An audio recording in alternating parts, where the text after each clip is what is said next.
Today I'm going to show you how to maximize your adventure on a single overnight camping trip. And there's just a couple things you have to do it. First, pick your primary destination, where you want to camp. Second, plan your route. Look at the map or Google Earth and make sure you do it in a loop, so the way you go to your camping trip is not the same route you go home. This is going to give you more opportunities to see more things and have more experiences. 3, leave super duper early. If you leave really early in the morning, you will have extra time to stop and see things that were unplanned, something you might just stumble across and want to see. If you leave really early in the morning, you're going to have time to make those unexpected pit stops. So here's how I packed 9 amazing adventures into one single overnight trip by doing this method. Check this out.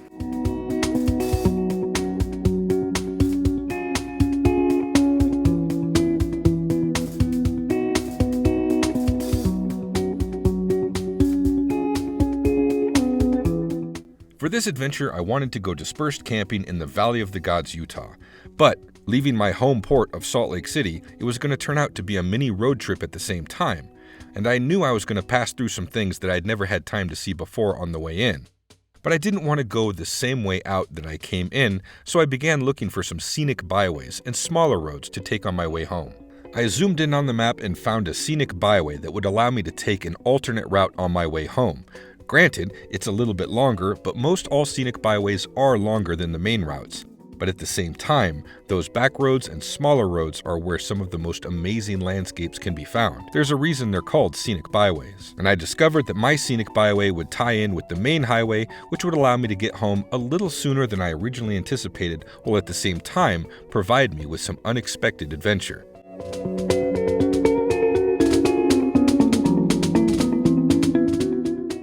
In order to accomplish my mission of packing as much adventure as possible into a single overnight camping trip, I had to leave early, like at about 4:30 in the morning.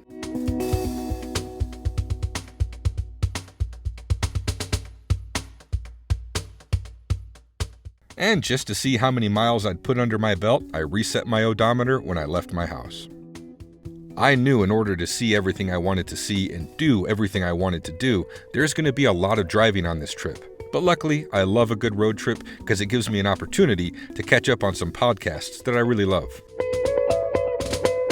My first planned stop was at the dinosaur tracks just outside of Moab. I'd passed this sign many times before, but never had the time to actually stop and see them.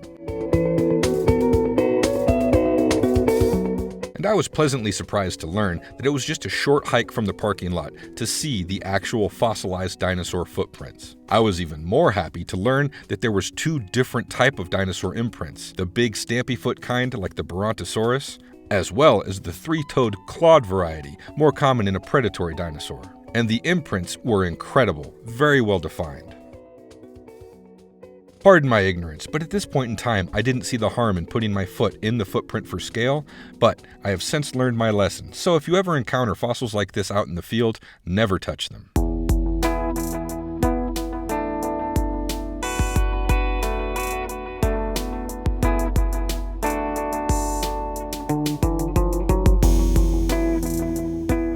After my first scheduled stop at the dinosaur footprints, it was more driving.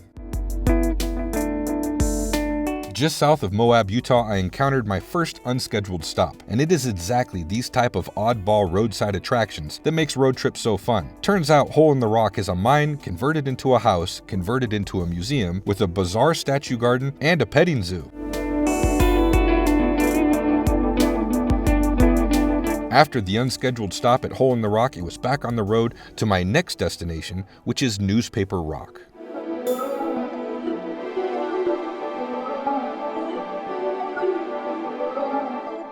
Newspaper Rock is located in the southern section of CanyonLands National Park, and it's not far off the main highway, and the rock itself is right alongside the road, so it's a really quick detour. But the rock is so fascinating, it's a destination all by itself.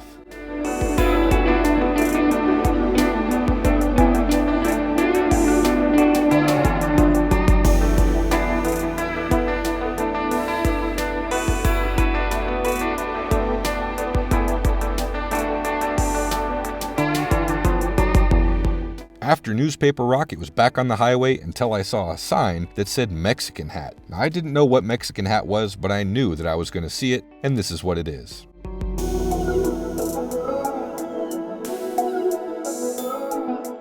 This was also an unplanned stop that I'm thankful I did, and I heard a rumor you can get a permit if you're a rock climber looking for a good challenge.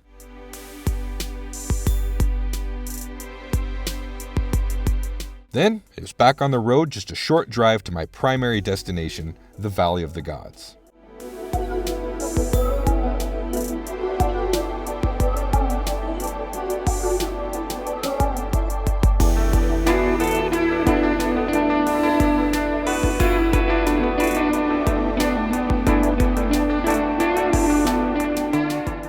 The Valley of the Gods is known as a little monument valley and hosts some of the most iconic scenery of the West and is an absolutely beautiful location to go dispersed camping.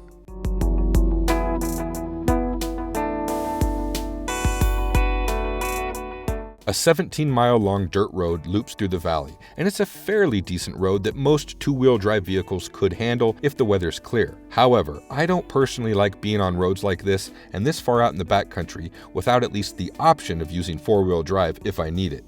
And there are signs at the beginning of each of the loops that say "impassable when wet," and they mean it.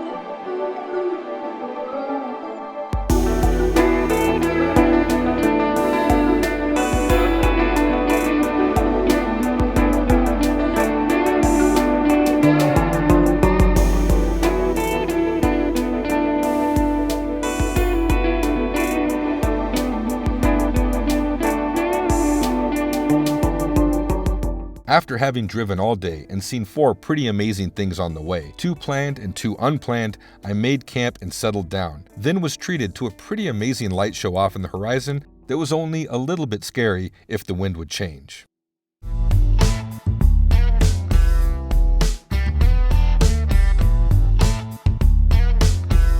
The next morning, I began my return trip back home with a first stop almost directly across the street, Goosenecks State Park. I had seen images of this but wasn't exactly sure where it was until I saw the sign for it right alongside the road. This is a section of the San Juan River that makes Horseshoe Bend look kinda silly.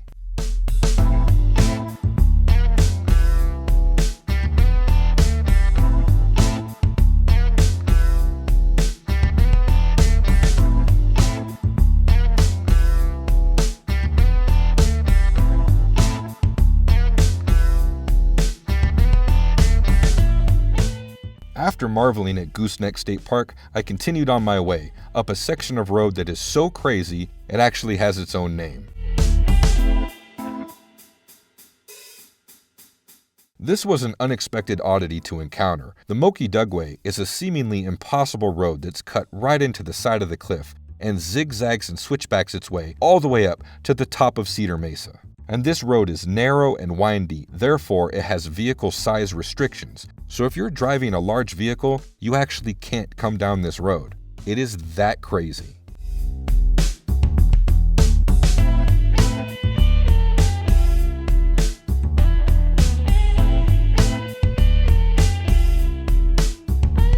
After the Moki Dugway, I came across another unplanned experience, White Canyon. Seeing this from the road, I knew that I had to pull over and give it a closer inspection.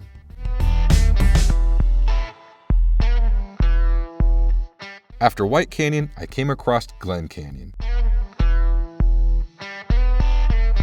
And this entire area could be an adventure all by itself. So I was thankful that I took at least 20 minutes to pull over and absorb the beauty of this area, as well as put it on my list of places to return to. By the time I got home, I had driven 793.6 miles, and that probably seems like an awful lot to many people and could prevent them from doing adventures like this. But I think it is well worth the investment to have these types of experiences. Now that was a really fun experience. If you have an idea for an adventure that we should go on, please put it in the comments section. And if you're looking for some more adventure ideas, you can click one of these links and go to the page, because there's literally hundreds of other adventures going on there, and I hope to see you next time.